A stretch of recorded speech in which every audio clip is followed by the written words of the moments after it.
Hey, salut tout le monde, les amis, bienvenue sur Momentum sans frontières, j'espère que vous allez bien. Bienvenue pour ce nouveau message, vraiment, dans le QG. Et j'ai tellement hâte ce soir de vous apporter, et d'aborder un nouveau sujet. Comme je vous l'ai dit ce soir, on va être dans un hors-série. Mais avant d'aller plus loin et avant d'en dire plus, j'aimerais simplement vous accueillir et vous dire bienvenue. Bienvenue à celui et à celle, à toi qui me regarde ce soir, tu es peut-être connecté sur YouTube et tu n'as pas encore de compte créé sur Momentum sans frontières. Je t'encourage vraiment à aller sur Momentum sans frontières, à créer ton compte. Pourquoi? Parce qu'à partir de là, tu vas découvrir une église digitale dans laquelle on a mis tout type de contenu. Il y a également des conseillers qui sont là pour t'accueillir, des réunions de prière pour prier avec toi. D'ailleurs, à la fin de ce message, tu vas sur Momentum sans frontières et à 20h35, donc dans quelques minutes, on va prier ensemble. C'est chaque mardi soir à 20h35. Si tu es une femme, je te donne rendez-vous demain matin à 6h. Il y a des réunions de prière pour les femmes sur Zoom avec Nirine dans le groupe Femmes de prière. Donc tu te connectes sur Momentum sans frontières et à partir de là, tu te laisses guider. Ça va être génial. N'hésite pas également dans les commentaires à mettre de là où tu nous regardes. C'est vrai que chaque semaine, j'aime faire ça. Mais c'est toujours beau de voir l'église, les gens connectés les uns avec les autres et juste se saluer. C'est juste magnifique de voir que les gens, semaine après semaine, se retrouvent dans les lives et juste peuvent connecter là où ils sont. Vous avez dû l'entendre, mais ce week-end, notre pasteur Patrice Martorano a fait une petite annonce concernant les groupes de maison, plutôt une grosse annonce. Momentum sans frontières lance les groupes de maison partout en francophonie. Donc, peu importe là où tu te trouves, si tu souhaites rejoindre un groupe de maison, n'hésite pas à te manifester. Tu te connectes sur Momentum sans frontières et à partir de là, tu vas pouvoir suivre tout le process avec les apéros bienvenus dans la perspective de rejoindre un groupe de maison.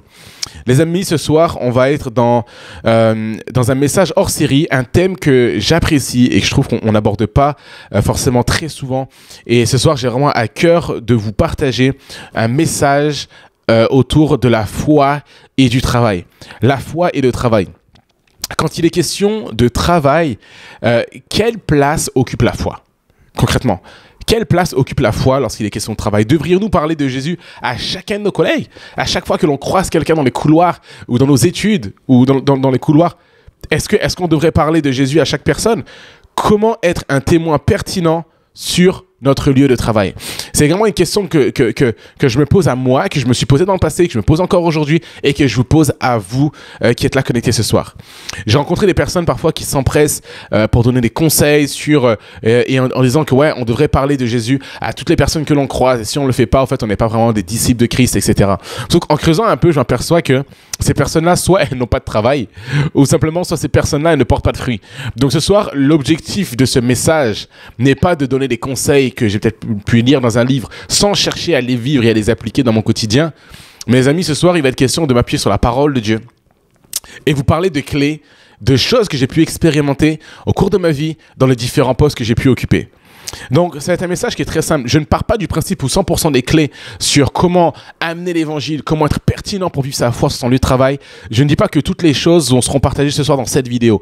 Néanmoins, je pense qu'il y a des clés pertinentes à saisir en nous tirant et en nous inspirant de la parole de Dieu. Il y a trois choses que j'aimerais apporter en introduction qui sont pour moi des éléments de base à comprendre et à retenir. La première chose, c'est que nous sommes créés à l'image de Dieu. Genèse 1, 27 nous dit « Dieu créa l'homme à son image ». Dieu créa l'homme à son image. Il le créa à l'image de Dieu. Il créa l'homme et la femme. Genèse 1, chapitre 27. La deuxième chose, c'est que Jésus est la parole incarnée.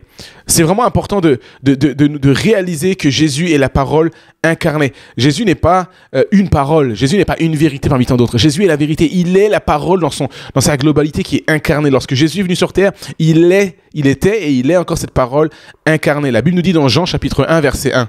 Au commencement, la parole existait déjà. La parole était avec Dieu et la parole était Dieu. La troisième chose que j'aimerais vous apporter dans l'introduction, c'est que le disciple est appelé à marcher comme son maître. Puisque nous avons été créés à l'image de Dieu, nous sommes appelés à marcher sur cette terre comme lui-même l'a fait. La Bible nous dit que la parole était Dieu, Jésus est la parole incarnée. En tant que disciples de Christ, nous sommes appelés également à incarner cette parole, la parole de Dieu. Nous sommes donc appelés, comme je l'ai dit et je le répète, à incarner la parole de Dieu comme Jésus lui-même l'incarnait sur cette terre. La réalité, c'est que humainement, c'est impossible. Si tu cherches, si on cherche par nos propres moyens à marcher d'après la parole de Dieu, humainement parlant, c'est impossible. Pourquoi ?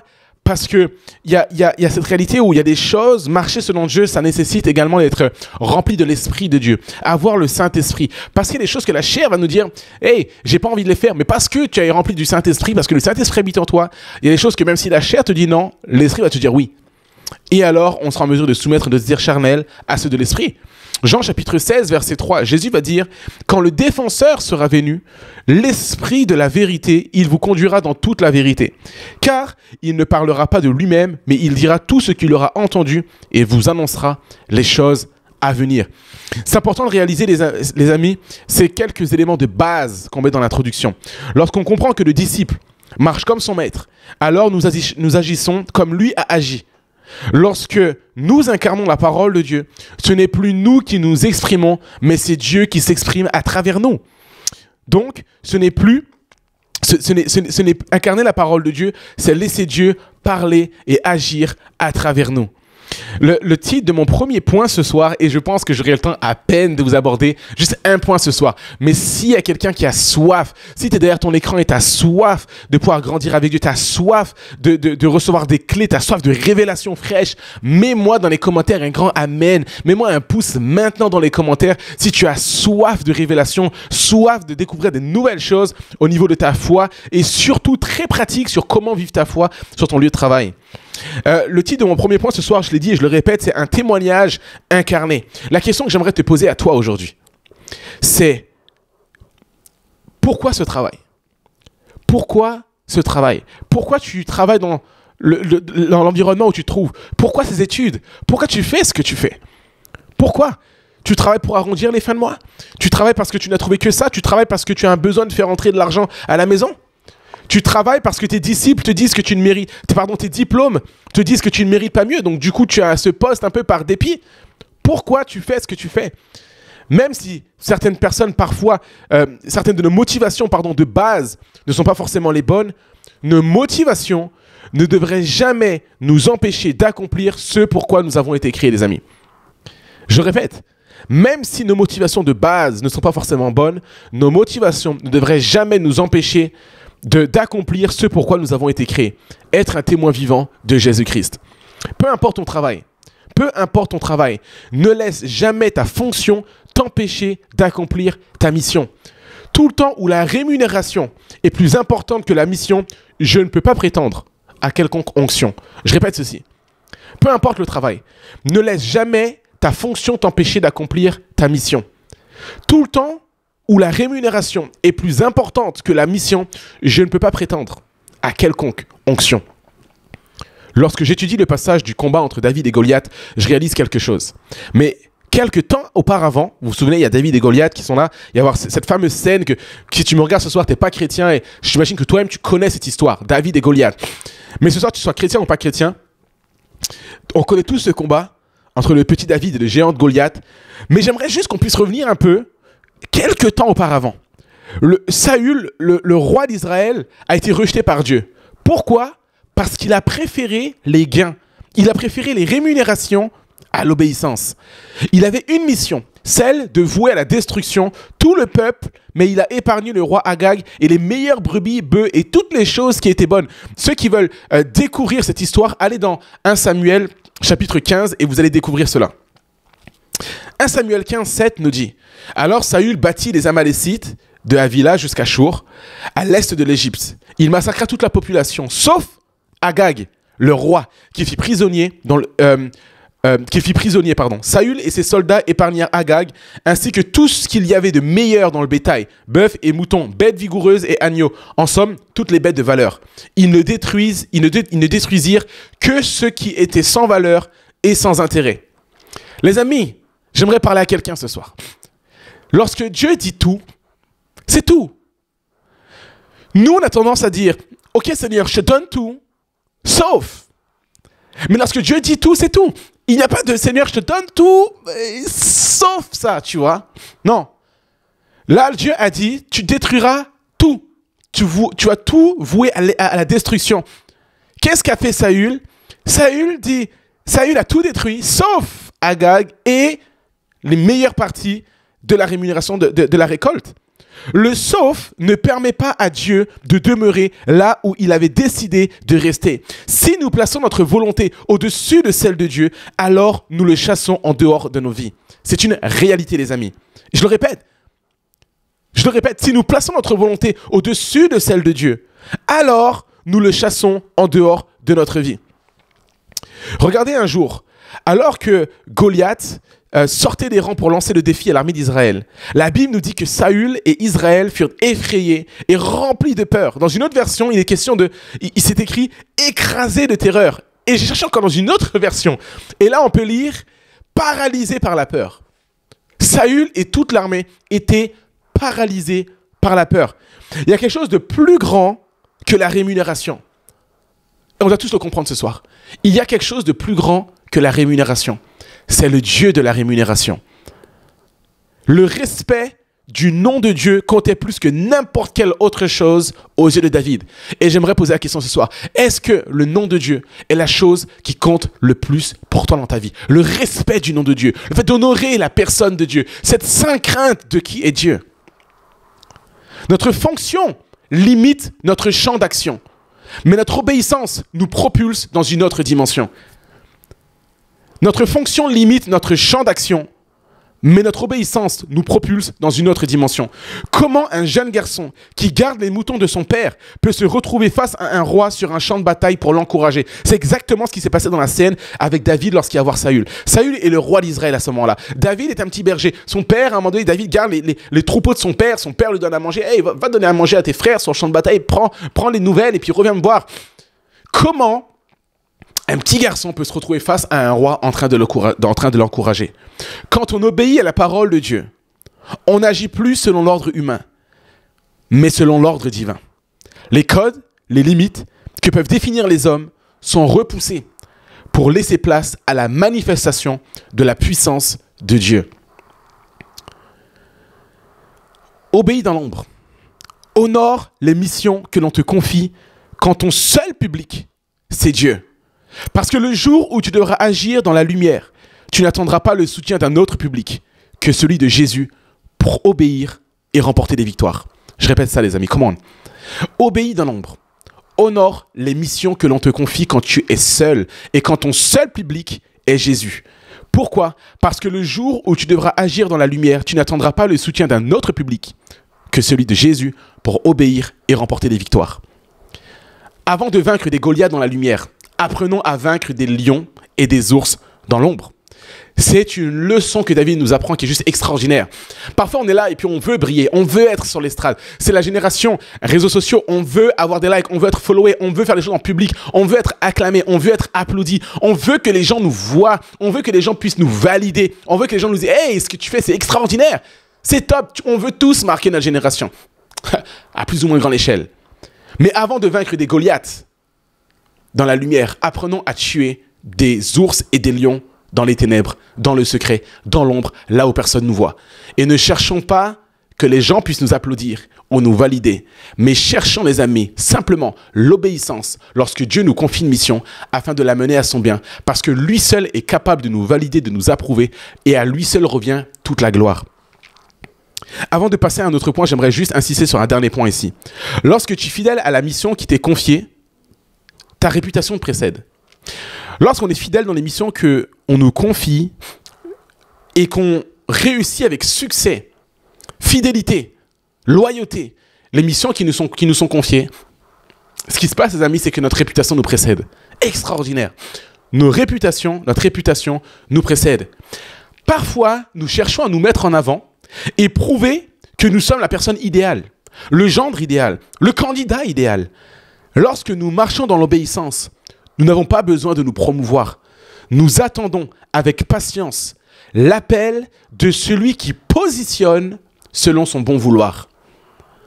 1 Samuel 16:8. Un des serviteurs dit « Je connais justement un fils de Résé de Bethléem, un bon musicien, un homme de valeur et un bon combattant. Il parle avec intelligence, il est beau et le Seigneur est avec lui. » En fait, ce verset-là, c'est un des serviteurs qui va le prononcer alors que Saül est animé d'un mauvais esprit. Et là, il dit, est-ce que quelqu'un connaît un musicien? Il cherche un musicien parce que il va entendre la musique, ça va venir comme apaiser son esprit qui est agité. Est-ce que quelqu'un connaît un musicien? Le serviteur prend la parole et dit: je connais justement un fils de Ressé de Bethléem. C'est un bon musicien, un homme de valeur et un bon combattant. Il parle avec intelligence, il est beau et le Seigneur est avec lui. Lorsque Saül cherche un musicien, on lui présente un homme complet. Pas simplement un musicien, mais un bon musicien, un homme de valeur et un bon combattant. Sa manière de parler est mise en avant. La Bible nous parle de David parlait et parle avec intelligence. Sa beauté également, mais surtout que le Seigneur est avec lui.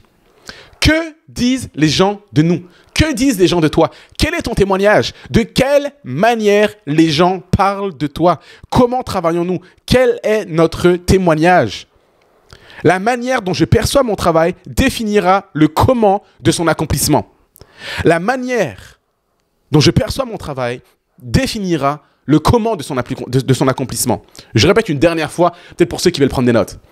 La manière dont je perçois mon travail définira le comment de son accomplissement. Si je considère mon travail comme une bénédiction si je considère mon travail comme une bénédiction et comme un environnement dans lequel je suis appelé à prospérer et à amener les principes du royaume de Dieu, alors le nom de mon Dieu sera glorifié. Pour vivre cela, je dois être convaincu d'une chose. Je dois être convaincu que ce pourquoi je vis est plus grand et plus important que moi. David, les amis, come on. Les amis, lorsqu'on voit le passage avec David et Goliath, on voit à un moment donné David qui va arriver sur le champ de bataille et qui va affronter Goliath. Ce qui est fou, c'est que Goliath s'approche, on l'a lu tout à l'heure, et puis il va sortir des rangs parmi les Philistins. Et là, Goliath va commencer à parler à toute l'armée d'Israël. Et là, l'armée d'Israël va être terrifiée, pétrifiée de peur, et ils vont avoir peur. David va s'approcher et David va commencer à prendre la parole. Et lorsque David va prendre la parole, les amis, et j'aimerais juste qu'on puisse prendre nos Bibles ensemble dans 1 Samuel 17. On va prendre 1 Samuel 17 et on va lire le passage ensemble. Les Philistins, donc 1 Samuel 17, verset 1.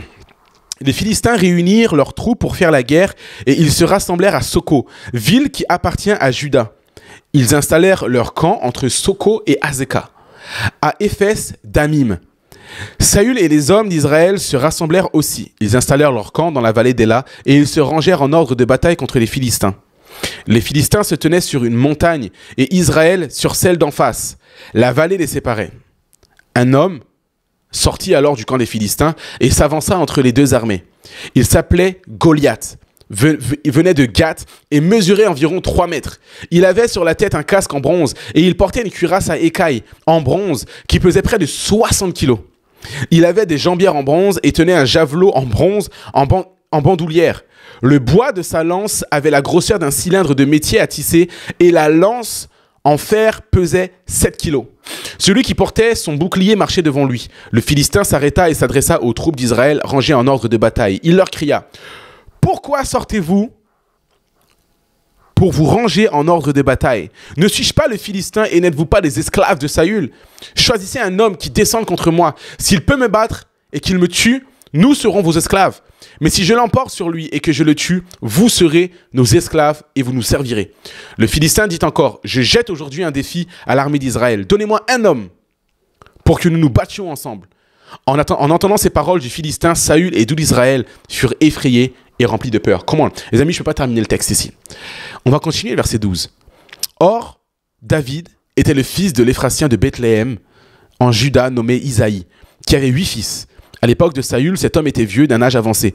Les 3 fils aînés d'Isaïe avaient suivi Saül à la guerre. Voici le nom de ses fils, de ses 3 fils partis pour la guerre: Eliab l'aîné, Abinadab le deuxième et Shama le troisième. David était le plus jeune et les 3 aînés avaient suivi Saül. Quant à David, il faisait le va-et-vient, quittant Saül pour garder les brebis de son père à Bethléem. Le Philistin s'avançait matin et soir et se présentait ainsi pendant 40 jours. Isaïe dit à son fils David: « Prends pour tes frères ces mesures de grains rôtis et ces 10 pains, et cours au camp vers tes frères.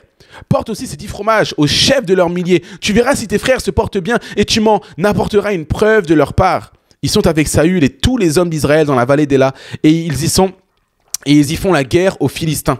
David se leva de bon matin, il laissa les brebis à un gardien, prit ses affaires et partit comme Isaïe le lui avait ordonné. Lorsqu'il arriva au camp, l'armée était en marche pour se ranger en ordre de bataille et poussait des cris de guerre. Les Israélites et les Philistins se mirent en ordre de bataille, armée contre armée. David confia les affaires qu'il transportait aux gardiens du matériel et courut vers les rangs de l'armée. Aussitôt arrivé, il demanda à ses frères comment ils allaient. Il était en train de parler avec eux lorsque le Philistin de Gath, appelé Goliath, s'avança entre les deux armées, hors des rangs des Philistins. Il tint les mêmes discours que les autres fois, et David les entendit. À la vue de cet homme, tous les Israélites prirent la fuite et furent remplis de peur. Chacun se disait, avez-vous vu s'avancer cet homme? C'est pour jeter un défi à Israël qui s'est avancé. Si quelqu'un le tue, le roi le comblera de richesses, lui donnera sa fille et libérera sa famille de tout impôt en Israël. Man, David demanda aux hommes qui se trouvaient près de lui, « Que fera-t-on pour celui qui tuera ce Philistin et qui écartera la honte d'Israël ?»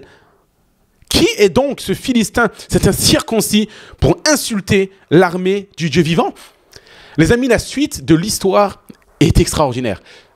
Je vais volontairement m'arrêter ici, vraiment juste pour susciter en vous cette soif d'aller lire la suite de cette histoire dans 1 Samuel 17. Et vraiment, je vous encourage à la lire parce que c'est juste extraordinaire. Mais pourquoi je vous ai lu ce passage?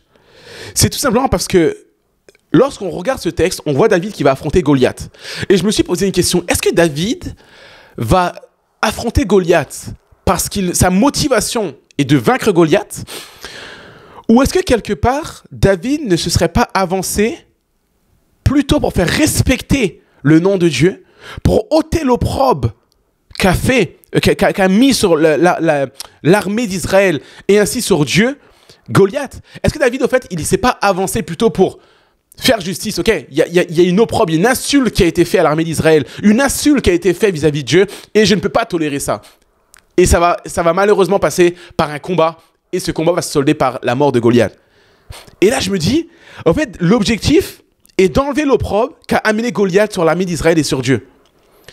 Nous, dans notre quotidien, de quelle manière on accepte et on tolère lorsque les gens se moquent, critiquent, jugent notre Dieu et ce qui se dit sur les frères et sœurs en Christ, sur l'Église? Je laisse chacun réfléchir sur cette question-là. Mes amis, pour conclure ce premier point, j'aimerais simplement qu'on retienne que lorsqu'on incarne la parole de Dieu, notre priorité n'est pas notre rémunération, mais notre obéissance à la mission qui nous est confiée. Quand je travaille avec la bonne vision, mon témoignage devient de l'évangélisation. Quand je travaille avec la bonne vision, mon témoignage devient de l'évangélisation. Comment allier la foi et le travail? Recalibre ta vision du travail. Comprends la mission qui t'est confiée. Prends conscience de l'environnement dans lequel tu as été placé et prends la décision d'incarner le message de l'Évangile. Les amis, j'espère que ce message vous aura encouragé. Je vais terminer ici, mais simplement vous encourager à vraiment lire le passage 1 Samuel 15 jusqu'à 1 Samuel 17, 18. Vous allez vraiment voir l'histoire de David, c'est juste extraordinaire. Mais vous encourager également à réaliser que Dieu nous a créés et il nous...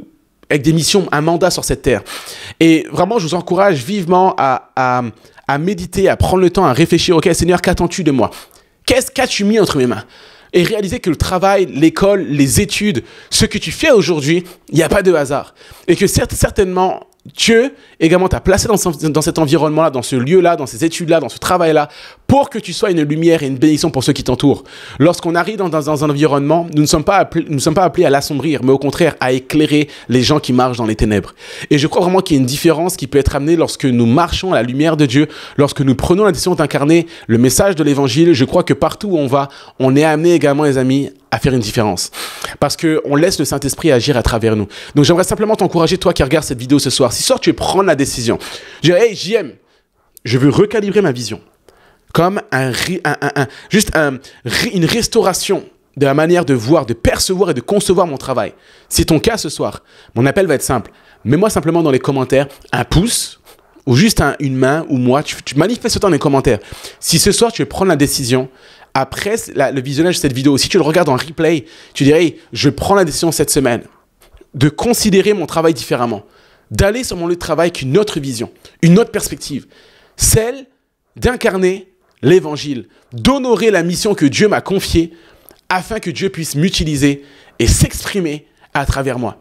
Manifeste-toi dans les commentaires si vraiment ce soir tu veux prendre cette décision-là. J'espère, les amis, que ce message vous aura encouragé.